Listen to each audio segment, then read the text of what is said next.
What up, YouTube? It's your boy GU2 back at it again with another video for you. So let's hop right into it. So coming into this season, everybody had very high expectations for this Brooklyn Nets team consisting of James Harden, Kyrie Irving, and Kevin Durant. And they have most definitely delivered despite of what a lot of people would say.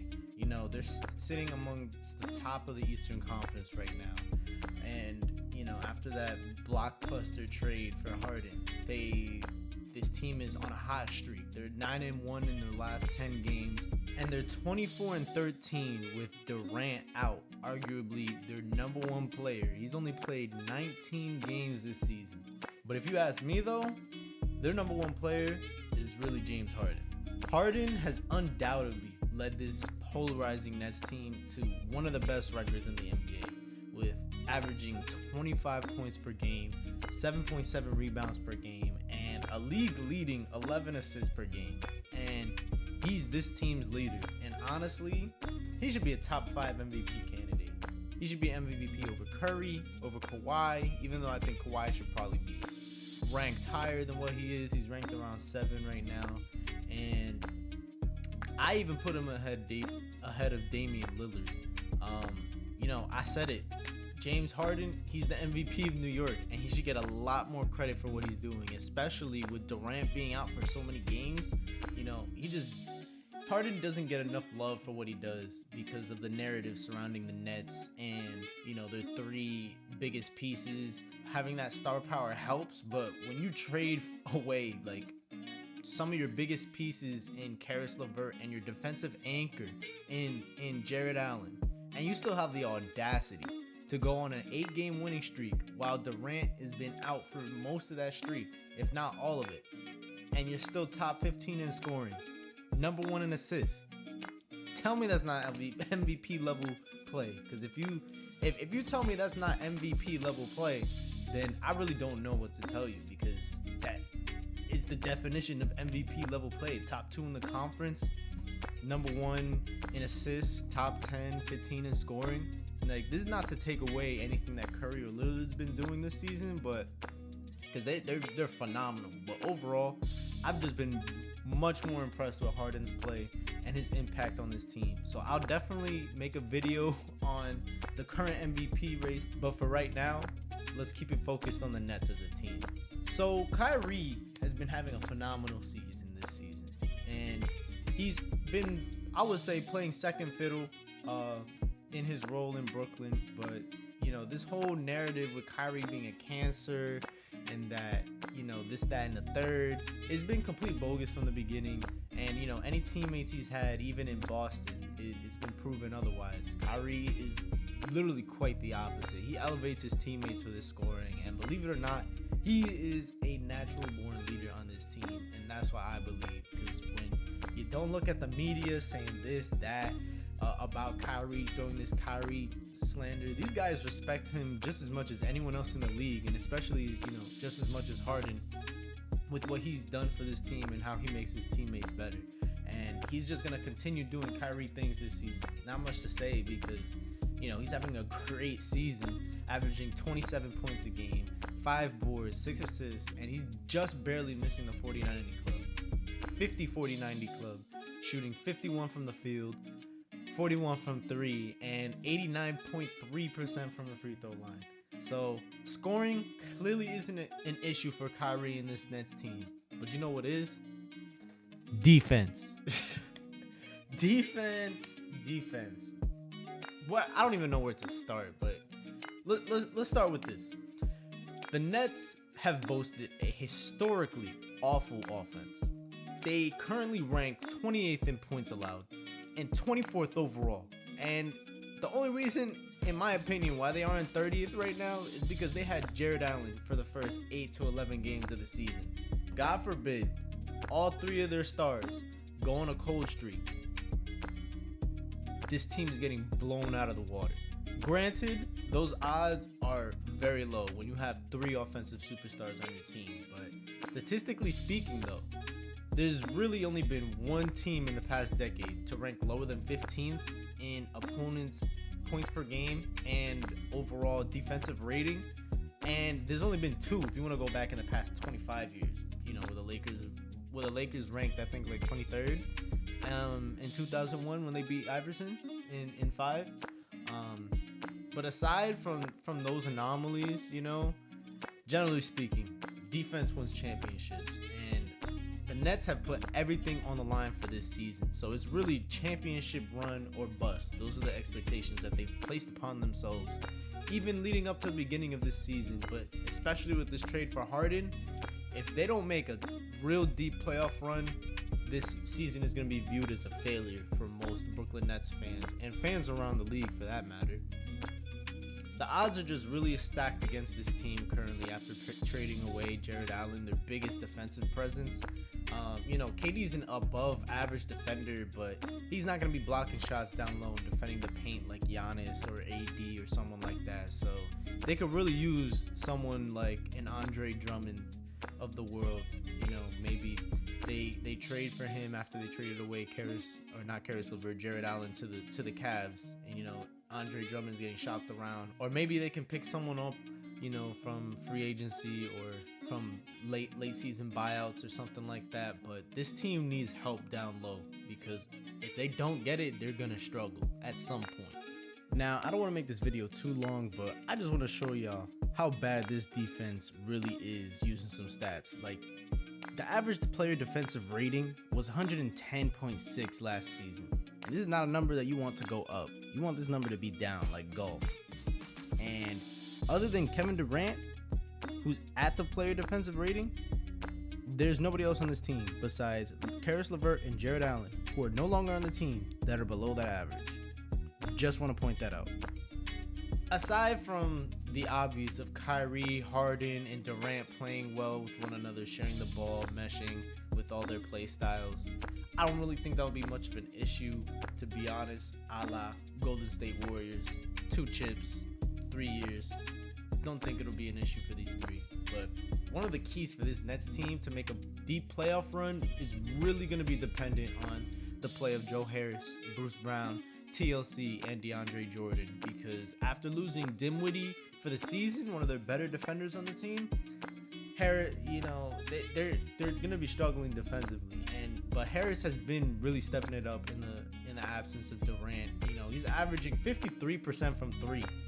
Like, that's crazy. And he's averaging he's been averaging 53% while Durant's been out, and 50% for the season. Why this man is not in the 3-point shooting contest is beyond me. Like, I'm sorry. Of course you'll have Dame and Lillard, like Dame and Curry up there, but this man is having a great year from 3. You know what? I'm not gonna even go off on that tangent. NBA All-Star Weekend I don't even bother with that at this point, to be honest. But they will depend on his 3 and D play to keep him in games, over the stretch where either stars on the bench or just out altogether like Durant has. And Bruce Brown, he's become a little bit of a meme in the defensive golden boy, you know, for the Nets. There was a hashtag play Bruce Brown going viral on Twitter and Instagram. My boy's a Nets fan, hitting me up like, yo, type in hashtag play Bruce Brown at the Nets, this, that. But the fact of the matter is that while Bruce Brown is the answer that they need on defense, he's not going to provide a consistent spark on offense, as is the common theme behind many of the role players on this team. You know, you got like Iman Shumpert on there. In a regular season setting, this is really not going to be too big of a deal. But when it comes to the playoffs, that can really add up in a deep playoff run, because you can game plan for the Nets, and you can game plan for their lack of paint defense, and that'll open up a slew of things for your offense. So, you know, a game in the paint opens up chances for shooters, and with most of their perimeter defenders on the Nets, you know, besides KD, Harris, and like Bruce Brown, they're average at best, and they can be exposed. Teams like the Celtics, Sixers, they can game plan on the offensive end without a significant presence in the paint. Whereas a team like the Bucks, who are very defensive minded, they can take everyone else out the game and force the Nets to be dependent on 2 of their stars to carry them, or all 3 of their stars to carry them, and take everyone else out the game. So it's really just a double-edged sword, because at the end of the day, you can't really be having players like Bruce Brown, TLC, Iman Shumpert. You can't have them playing long stretches in a game when you need your offensive capabilities still out there. You know, Dimwitty, another playmaker on the team, he's not there. He's done for the season with the ACL. So you need Kyrie out there. You need Harden out there. You need KD out there when he comes back for your offense. That's the focal point of your team. That is your entire offense, basically. Joe Harris gets all of his plays, most of his points. He can create a little bit for himself, but he's not the type of player to really create for himself like that. He needs to rely on the play of James Harden and Kyrie Irving to get him open and draw attention towards them. And you can't have players like Bruce Brown who do not have their own offensive game, Iman Shumpert, you know, all these other players, even TLC, they can't be playing out there for long periods of time. You need your offensive superstars out there.